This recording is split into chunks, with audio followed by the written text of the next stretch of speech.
সবাইকে নমস্কার জানিয়ে বলছি, প্লিজ দয়া করে কেউ কাউন্টিং এজেন্টরা এবং প্রার্থী ক্যান্ডিডেটরা তারা ভোটিং এলাকা ছেড়ে আসবেন না। স্ট্রং রুমে যেখানে কাউন্টিং হচ্ছে, মানে সেন্টারে, সেখান ছেড়ে কেউ আসবেন না। এটা বিজেপির প্ল্যান। প্রথম 2-3 রাউন্ডে আমি কালকে থেকেই বলছি যে ওদেরগুলো আগে দেখাবে, আমাদেরগুলো পরে দেখাবে। এবং অনেক জায়গায় 2-3 রাউন্ড কাউন্টিং করার পরে প্রায় 100টা জায়গায় কাউন্টিং বন্ধ করে রেখে দিয়েছে। এবং কল্যাণীতে ধরা পড়েছে 7টা মেশিন, যেখানে কোনো মিল নেই।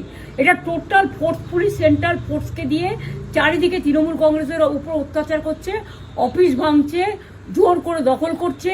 এসআইআর নামে আপনারা দেখেছেন ভোট লুট করেছে যাতে যে সিটগুলো জিততে পারে।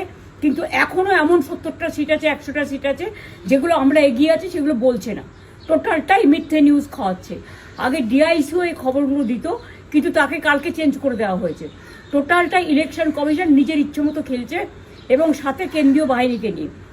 এবং আমাদের পুলিশরা টোটাল মাথা নত করে কেন্দ্রীয় বাহিনীর আন্ডারে কাজ করছে। সুতরাং আমি আমাদের কাউন্টিং এজেন্টদের, আমাদের সমস্ত পার্টির কর্মীদের বলবো, অত মন খারাপ করার কারণ নেই। আমি বলেছিলাম সূর্যাস্তের পরে আপনারা জিতবেন। 3 রাউন্ড 4 রাউন্ড কাউন্ট হলেও এটা 14 রাউন্ড থেকে 18 রাউন্ড কাউন্ট হয়, তখন আপনারা জিতবেন। Wait and see, watch. আমরা সবাই আপনাদের সাথে আছি, আপনারা কেউ ভয় পাবেন না, নিশ্চিন্তে থাকুন। আমরা বাঘের বাচ্চার মতো লড়াই করে যাবো।